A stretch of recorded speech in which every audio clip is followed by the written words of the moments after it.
statement, then we'll get some questions. I'd like to, first of all, congratulate the basketball teams. Two nice wins to open the season last night. Congratulate the wrestling team on the start to their season with their win over the weekend. Awesome for both those teams. I was really proud of the resiliency, the effort by our team.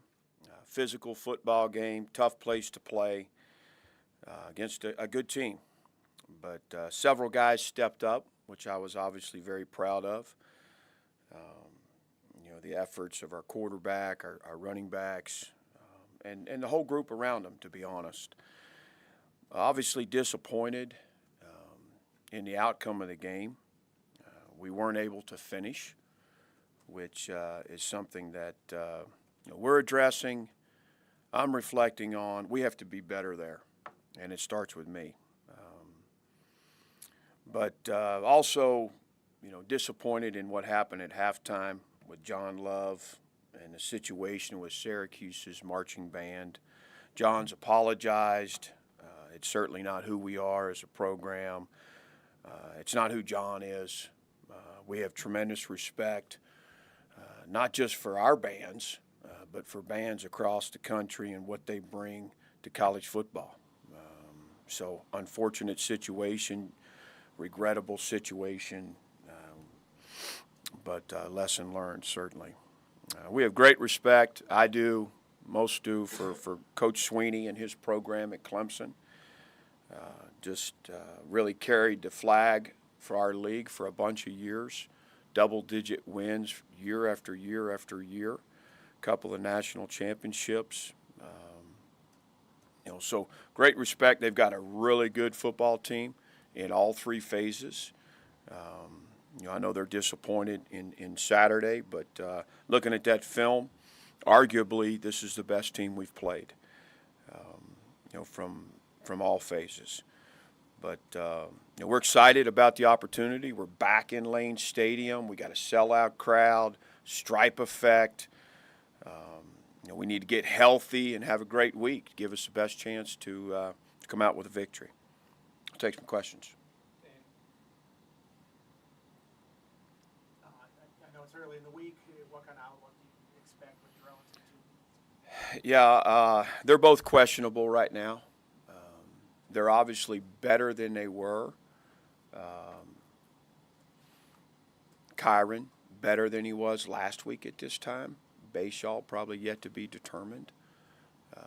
Today we find out a lot. Hopefully by the end of tomorrow we feel good about both those guys. Schley took that hit at the end. You said it might be a stinger type situation. Is he fine from that?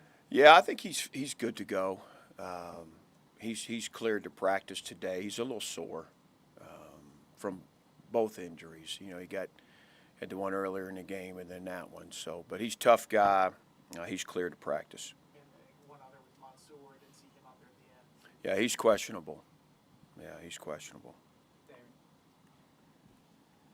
Brent, I know Xavier Chaplin was a bit iffy going into the game. How did you grade how he performed, even with the bone bruise? Yeah, he played solid. It wasn't his best game, but he gave us a chance to win at that position.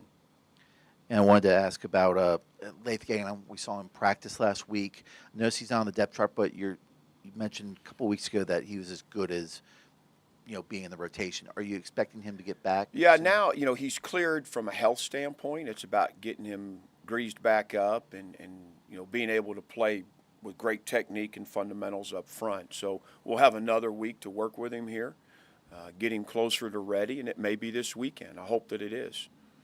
You mentioned how you're reflecting on these close games. What have you done, or what did you do over the weekend to reflect on that, how you handle situations late in games to get this team over the hump? Yeah, I think, for me, I went back and looked at each of the games this year and, what was the mindset, what was the approach, how did I handle it personally, whether it's time management, timeouts, how did we call the game as an offensive play caller, as a defensive play caller, what we're doing in practice, just like with the slow starts. We made some adjustments. How do we find a way to start fast? From a schematic standpoint, play calling standpoint, practice mindset. So we're doing the same thing that way. looking at these close finishes and what do we have to do to get over the top and have a closer's mentality, and finish these things out. So we're taking a hard look at it from a lot of angles. Let's go David and then Jermaine. With Colin, he had a couple really pretty balls, the 44-yarder and 48 to Steven. What did you see on those? And those early passes, those short ones to Felton and those guys, what did you like about how you guys kind of got him in rhythm early, let him operate? Yeah, I thought Tyler did a nice job with a plan to get him going. A couple of runs, couple of high percentage passes. He went in there with confidence, and he was able to have a little success early, which helps. And he played tough. He made pretty good decisions. There's a couple of throws he'd like to have back, couple of reads he'd like to have back. Obviously, the fumble at the end in a tough situation. But I thought he played, a really nice game for us.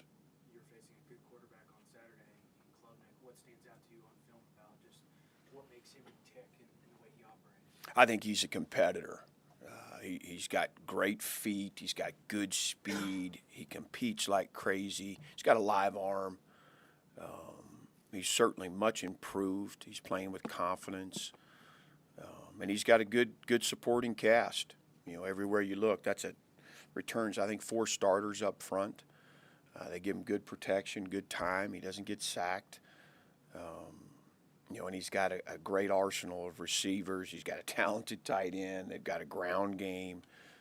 It's a really nice offensive unit, and he certainly leads the way.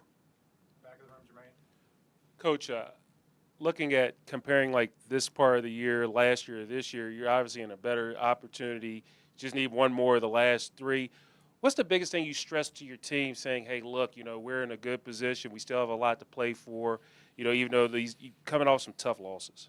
Yeah, you got to put them behind you. You have to learn the lessons. You have to become a better team from what's occurred. We've been able to do that all along, and we're working to do that this year. We've got to come out better, win or loss. And this can still be a special year for us. They know that. This is a great opportunity with Clemson at home, talented, ranked team. I think we're 0-5 or 0-6 the last several against these guys. So, this is why you come to Virginia Tech, to play in games like this, big opportunities. Let's go out and play our best game yet is always the challenge. And now the added narrative, let's go finish. Let's get on top and let's be right there at the end and find a way to finish and close one out in a big way. Let's go Damian, then Andy, and Colby. Brent, you mentioned getting Lath greased up. When you look at Malachi and a guy like Dante Lovett, who we're talking to later, how much is this week going to be key for them in continuing their development? So that way, if Case Mansour is limited, Bashal's limited, those guys are ready to go. Yeah, that's a big part of it. You can message to your team time and time again about preparing like a starter, because you're 1 play away if you're the backup, you're 2 plays away if you're the third string.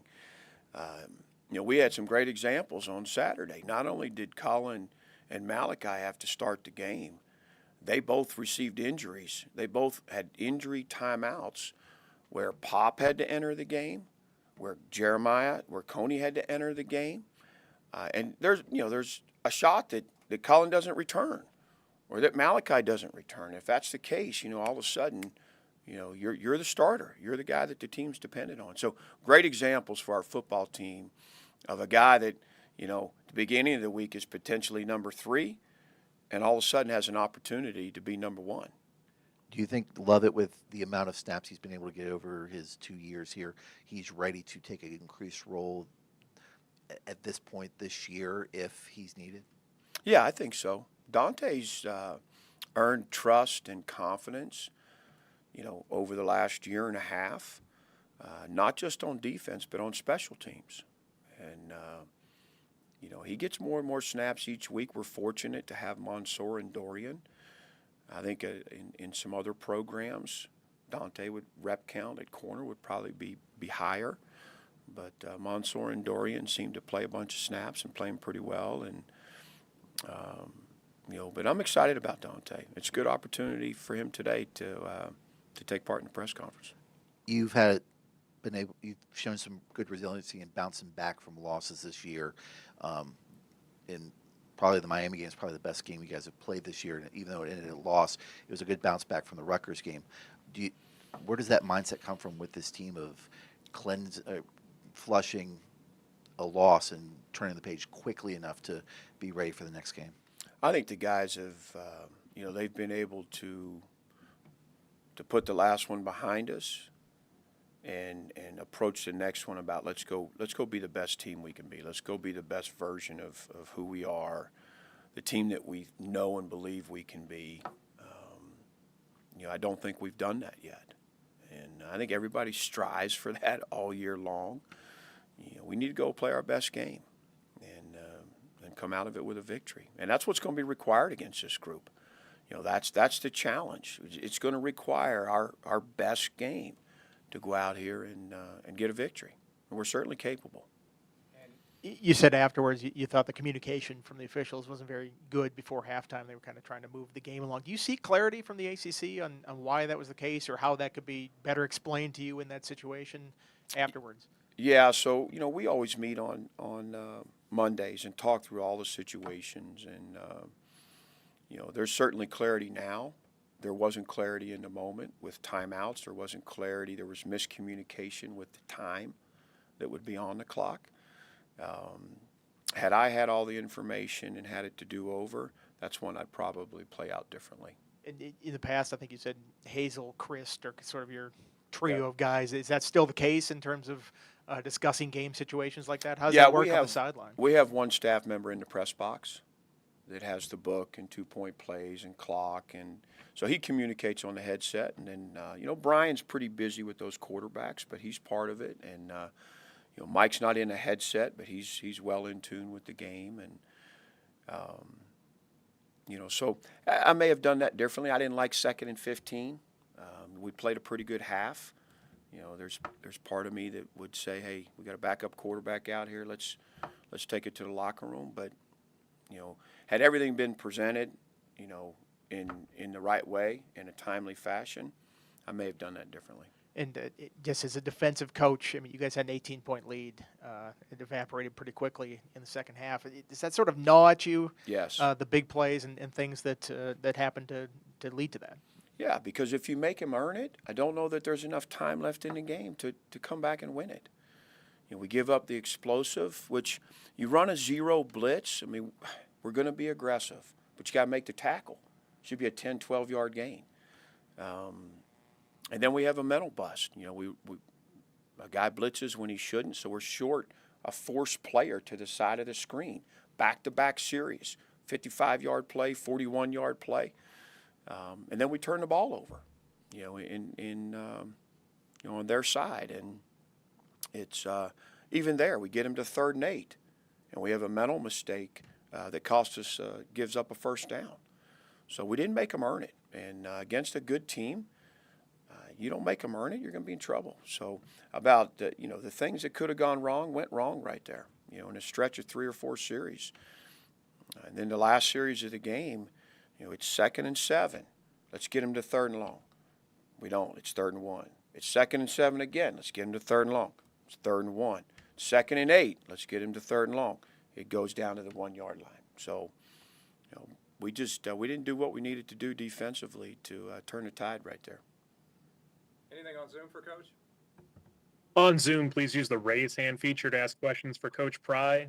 Please also state your outlet. We'll start with David, please.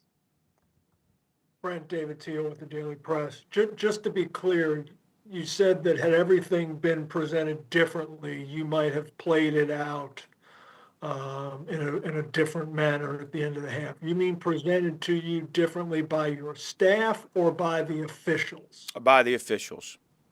Okay. Yeah, there was misrepresentation on the time that would be on the clock, and they never really got the timeout straight. Even in the game books, it's different. Okay. Did you talk to Al about that at the ACC office? I did not. We turned in, Collins' play, but we didn't get into that. Okay. In overtime, twice this season, you guys haven't even been able to force a third down. You've been great in regulation in the red zone. What has happened in overtime? Is it fatigue from the defense or some other issues? Yeah, fatigue is something we've certainly studied this week again. I feel like we're not playing at the same level down the stretch. There's a couple of games I felt that way about. So we're looking at what we're doing on that side of the ball specifically, from a conditioning standpoint, from a practice rep standpoint, from a rotation standpoint, all those things. I think it's also just about composure and poise in that situation and a mindset to win the game. We have to be the aggressor. We have to be on the attack in that situation. I don't know that the mindset's been there. And then just one more. You mentioned being able to close and having that mentality and being aggressive. Do you sense at all that this series of close losses has worn on the staff and or the players in terms of their mental approach and even self-confidence? No, I don't think so. I think we're a confident group coming out of this game. There's so many things that we do well, David, that our team positive session on Sunday was great. Just a bunch of good clips and a bunch of things to talk about that are where they need to be. And when you have a tremendous opportunity with a team like Clemson coming in, you have an opportunity, a challenge to let's put ourselves in a position to finish a game, and then let's go do it. I mean, that's the goal right now. And I think they're excited to do that. Any final questions for Coach Pry on Zoom? Okay, Travis. Thanks, Coach. Appreciate it. All right, thanks, guys.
All right, guys, questions for Malachi?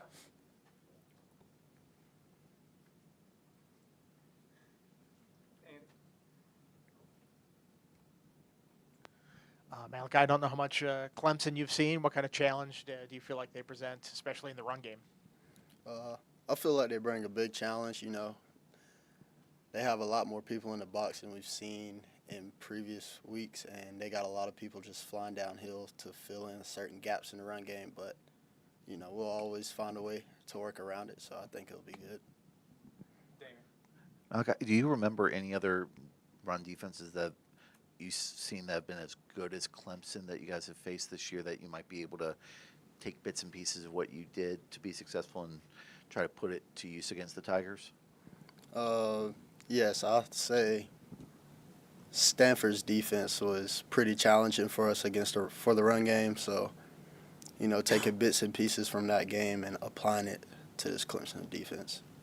We asked you this after Saturday's game about being ready in case your number's called, and it was called a bit Saturday. So how are you taking the mentality this week if Bayshul's not 100% about being ready to go against Clemson? We're going to take the mentality the same. So we always just prepare every week like our number's going to be called. So it's just always with the next man up mentality, just in case anything happens in game or if there's a last second decision before the game. How are you feeling? Because I know you had to come out after play there in the game. How are you feeling physically? Oh, I'm feeling pretty good, you know. Just a little nicked up, a couple of bruises, but that's football, so. Let's go Andy and then Jermaine. You mentioned the next man up mentality. It's one thing to say it. I think you had as many carries against Syracuse as you did the previous 5 weeks. Is that tough to prepare that way week from week when you get maybe 2 or 3 carries in a certain game? No, it's not tough to prepare for that because, you know, I go into every week thinking the same. Just once I get my opportunity, just try to take advantage of it. I don't think we've talked to you a whole lot until this week after the game and here now. How do you feel like you're a better running back than you were at this point last year? I'll say I feel a little bit more explosive, and when it comes to breaking tackles and everything like that, I'm getting better at driving my knees. So I'll say all of those things are just helping my game evolve more. Back of the room, Jermaine. Malachi, it's good to see you, sir. Got to ask you, obviously, this time last year was a different setup compared to right now with just being one win away from bowl eligibility. Got 3 opportunities. What's the mindset knowing you guys still have so much to play for and have this opportunity to win one more, you go to a bowl? I'll say the mindset is still the same. We just want to go out every week and just prepare the way we've been preparing and just get a W.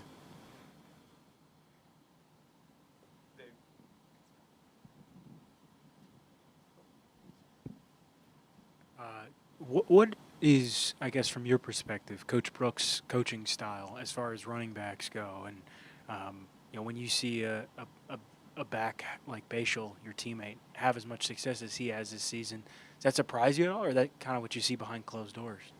No, that's not a surprise at all.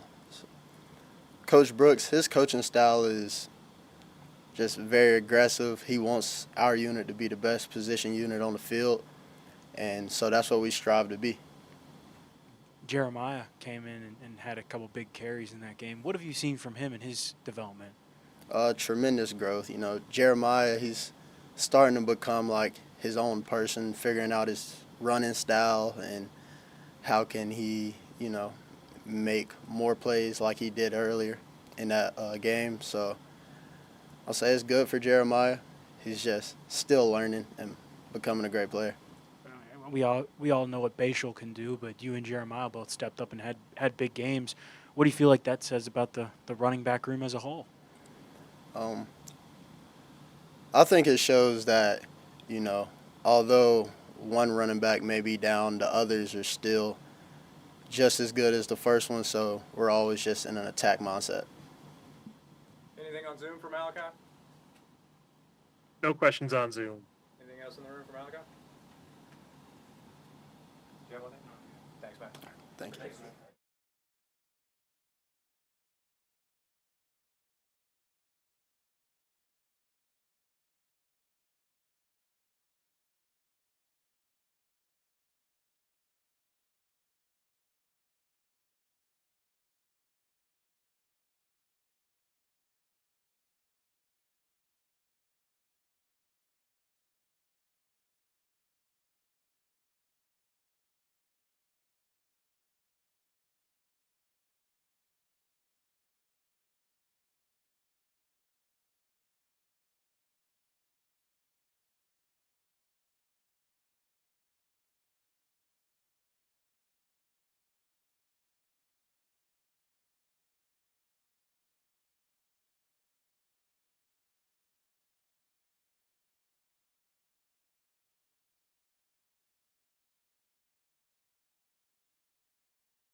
Dante.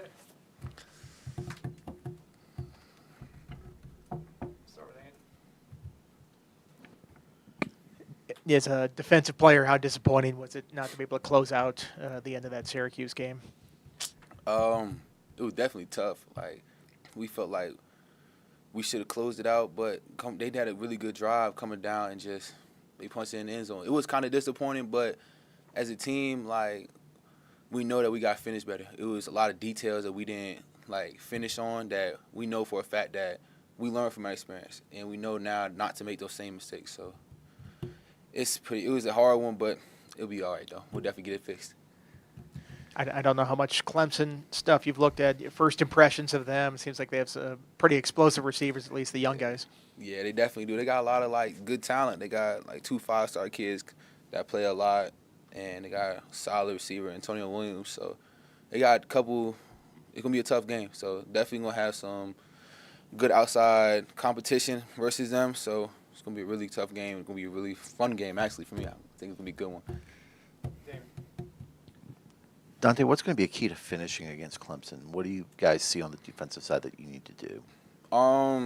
Keep the pressure going. Like, don't let them even like if we get like foot on their neck, don't take it off. Like, just keep the pressure going and don't even give them no hope. Like, that's what we did versus Syracuse. I feel like we let up a little bit and it just gave them hope to keep pushing down the field, and you just keep getting them little by little, and they just took advantage of the opportunities.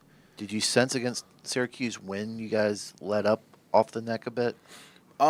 It's not really a matter of like finding out like in that moment being like, oh, we just let them. No, it's just, for example, you let them drive down, like too many penalties. Like I had a costly penalty, a hands to the face call, was given a first down, third down, which was not a good call from that. I messed that up, so I shouldn't have got that call, and it gave them little things like that, like little yardage just adds up, puts them closer to the goal line, and they cut the score down.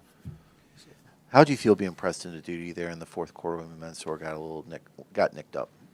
For me, it's never like a lot of pressure for me. I just go out there and just play football. It's football for me. So like it was fun for me. I like being in moments like that. So I like being put in a moment of like costly games. Like I like to be able to make a difference. So I like stuff like that. Coach Jones mentions if you're on the field, you are in his mind a starter. How do you feel preparing this week in case Mansour is not 100% of being ready to get the call? Yeah, so always prepare like you starting. Like, for example, like Miami game when I started, I didn't know I was starting. So, but it was just the preparation of just being able to know your job. Never go out there not knowing what's going to happen, because once that happens, to be that time where your number is called. So I feel like my preparation definitely helped me be prepared for that moment. Back of the room, Jermaine. Dante, appreciate your time, sir. I got to ask you, when you look at where you are in the season, of course, the tough losses, but what's the mindset knowing you guys still have a lot to play for, knowing if you win one of your last 3, you're in a bowl game, but what's that mindset with the team on that? Mindset the rest of the season is win out. That was our mindset going to Syracuse. We just had a tough loss where I feel like everyone's, even though we lost, we still have the mindset of we're going to go in and still win out. Like, we still have a bye week to make sure we get healthy going into Duke and UVA. And I feel like that's going to be a big key to success, and not letting up there and putting gas on just stepping on the pedal and going, and just going full head of steam for the rest of the season.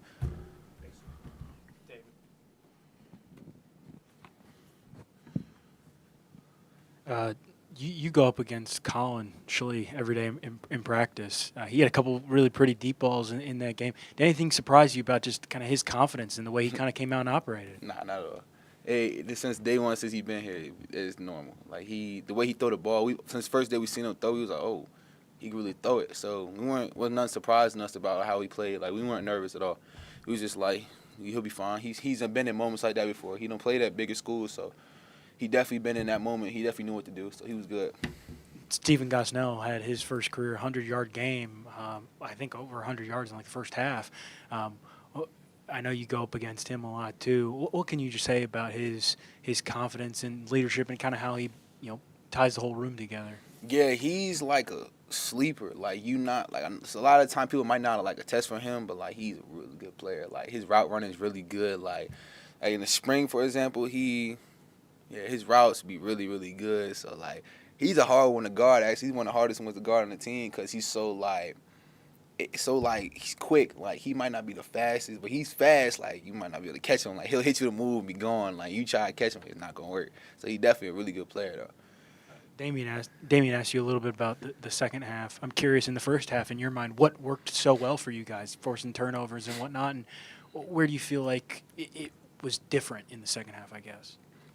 First half we got off the field when we were supposed to get off the field. Like we just 3 and out, and then in the second half we just let them be on the field too long. Like it was just too much, like long drives. Like one of the drives was like 15 plays. Like the drive, the ending, like when they scored, it was like a 15-play drive. So we just let them stay out there too long. And when the offense is out there on the field that long, a lot of things don't go well for the defense. So we just gotta get off the field more. I don't know if you saw the finished product of the video last week. They were asking everybody who on the team wouldn't survive in a horror movie, and your name seemed to come up a lot among the defensive backs. What's up with that? Why they keep naming you? That was crazy. I don't know. The main culprit saying I wouldn't survive would be the ones who would be the first one to die in the movie. So I don't know why, especially Mansour. Mansour is not going to survive. Everyone could quote that one. He would not survive in a horror movie at all. So You feel confident in your abilities to yeah, survive in that? I'm very Why is confident. that? Cause me, I'm gonna end up trying to come up with some type of like survival, some type of something. Have some type of weapon where they can't get close to me, so they will not be near me. So yeah, I'll be good. Dante, you've made a lot of plays on special teams this year. You've worn the 25 this year. How important is that aspect of your game to you in a place where special teams kind of means everything? For me, special teams right now is really like the place where I could really just show my talents a lot. Playing behind Mansour and Dorian, who are two really good players.